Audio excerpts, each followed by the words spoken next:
கட்சியில இருந்துட்டு இன்னைக்கு கூட மொத்தம் பேட்டி கொடுக்குறாரு. அந்த கூட்டத்தில் போய் கலந்துட்டு வந்து வெளியே வந்து பேட்டி கொடுக்கறத பாத்தீங்கன்னா அதுவும் இந்த ஊர்காரர் தான். அவர் கொடுக்கிறார் பேட்டி. என்ன பேட்டி கொடுக்கிறார் தெரியுமா? திமுக அரசு சொன்னதை கீழே எதையும் செய்யலை. ஆனால் இவர்கள் ஏமாற்றுவதற்காக முதலாக இந்த கூட்டத்தை நடத்துவதற்கு என்ன காரணம்? எந்த லூசு புயலாக இதை கேட்பானா கேட்கிறார் ஒருத்தர். தமிழக முதல்வர் முதலாக நடத்துவதற்கு எல்லாவற்றிற்குமே முதலாக வழிகாட்டி கொண்டிருப்பவர் நம்முடைய தமிழக முதலமைச்சர் தளபதி. அதை பார்த்து கேட்கலாம். முதல்ல இந்த கூட்டம் நடத்த வேண்டிய அவசியம் என்ன?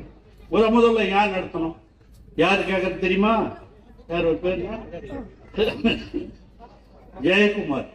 அவர் கேட்கிறாரு, இது முதல்ல நடத்தினா ஏம்பா நீ கூட்டத்துக்கு வந்த, கருத்தை சொன்ன, தீர்மானத்தை பார்த்த, எதற்காக இந்த கூட்டம்? தமிழ்நாட்டை நசுக்கி விடக்கூடாது. நாங்கெல்லாம் படிக்கிற காலத்தில் இருந்து இருக்கிற நம்முடைய சுபவியாக இருந்தாலும் மாசுவாக இருந்தாலும், மாசுவ இளைஞரணியிலிருந்து வந்தவர் தான். அங்கெல்லாம் படிக்கிற காலத்தில் இருந்து அப்பொழுதே இந்திய எதிர்ப்பாக போராடியவர்கள் நாங்கள்.